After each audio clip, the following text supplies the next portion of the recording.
Hello, so this week I want to talk about fire steels, or how to get the best from your fire steel. Here I've got I light my fire. It's the Scout model, quite like these. The first thing that's going to make a difference as to the sparks you produce is going to be making sure you hold the striker the right way around. With these light my fire ones, they've got a little hollow here to put your thumb in, so you know which way is up and which way is down. I've seen plenty of other fire steels where the manufacturer writes up on the top of them, and it's not because they think that you might be a little bit daft, it's because it absolutely makes a difference. So for instance, if I take this one and I hold it upside down, you can see we don't get any sparks coming off it. As soon as I put it this way around, we start to get some sparks produced. So make sure you get the striker the right way around. After that, it's about getting the angle between the fire steel and the striker right. So again, if I put this at 90 degrees, I don't get an awful lot going on. I put it at 45 degrees, I start getting my sparks. It's very slightly from one fire steel to another. Just play around a little bit and make sure you do find that optimum angle.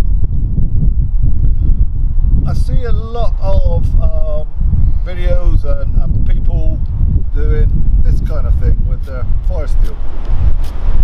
So the push forward method, as I call it. Now you can see I'm getting sparks off this, so why would I possibly have anything against that? Well, it's for the same reason that I sort of don't like this kind of thing with a knife. So the power stroke with a knife, you don't have control over the tool, and the same is true here with a fire steel. By doing this, we don't have control over what's going on. Now I've got some cotton wool in my pocket here. Just get a bit out. Now, clear this out of the way a little bit. Now, the cotton wool's there. So if I want to light that and I do this method, then okay, I've exaggerated a little bit there, but it really isn't uncommon at all that every time you do this, you just knock your tinder over.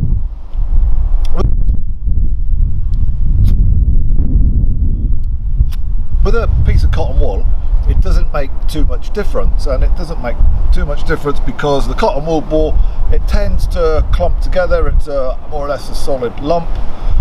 However, if we were using natural tinder, so bark for instance, maybe off from birch, so what we're going to do, I would be putting some sticks on the floor like this to protect my fire from any moisture in the ground. I'm going to put my tinder on top of it like this, and then every time I knock it, some of that tinder is going to drop down into the cracks in between these sticks. I do that a few times and basically I've lost all my tinder. So I want to try to avoid that push forward technique. So instead, what I typically advocate is more of a thumb push. So for a thumb push, what I'm going to do is on the fire steel bit, I'm just going to kind of ignore the handle and I'm going to hold it. So I've got about 15 mil or so, a little over half an inch poking out the end there. And I'm going to put the fire steel down onto the end of it, and then I'm going to pop my thumb of my left hand onto the thumb of my right hand. And now what I can do is push with my left thumb. So now the fire steel moves because I'm pushing it with my thumb here. This gives me a few benefits. One is, as I've just described, I don't knock the tinder all over the place. The second, I can actually aim my sparks at my tinder. It gives me some direction.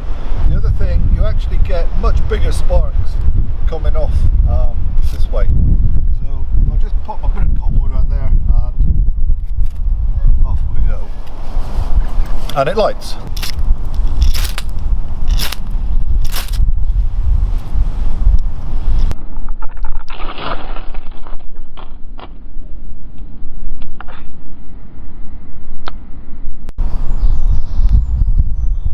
Couple of variations that I will do from time to time, particularly if my tinder is a little damp.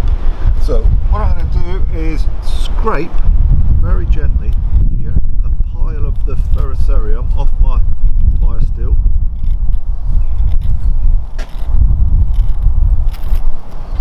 And you do have to be quite gentle with this because we want to try to scrape it off without igniting anything.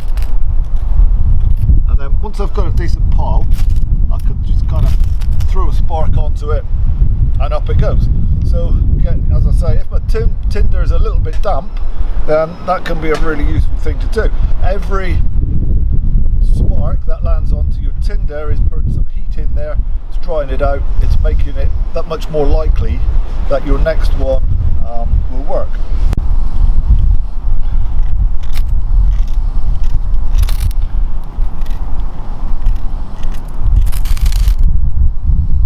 With damp tinder, I will do, I call this the machine gun approach. So basically, I'm just going to rock my finger back and forth here. So I've just put in spark after spark in my tinder.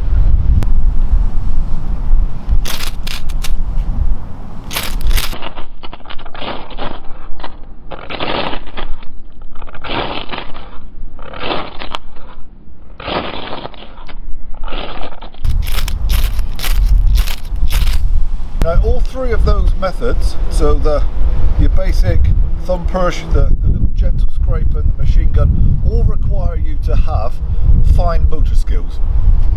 Your fingers need to be working.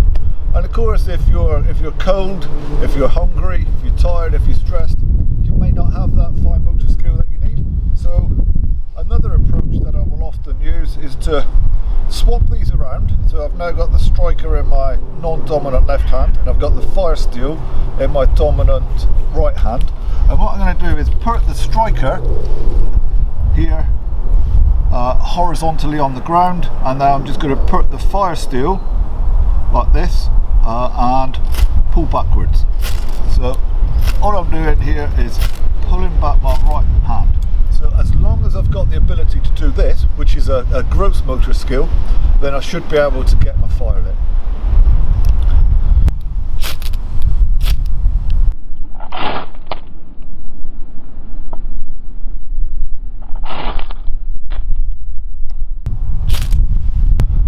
Just one last note, I lit a piece of cotton wool there earlier, and so a word on that. Cotton wool I think is a useful thing perhaps to carry with you in case you do need to get a firelight lit quickly. For me, bushcraft is all about understanding the natural world, it's knowing what's out there in the forest, so I really like to try to light fires with natural tinders. However, if I was to, I don't know, fall in a river, get caught in a sudden downpour and I needed to get a fire lit quickly, carrying something with me that's going to allow me to do that makes sense.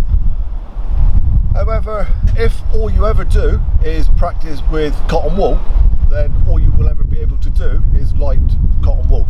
You need to practice with your natural tinders. They are considerably more difficult, or can be sometimes more difficult to light than a piece of cotton wool.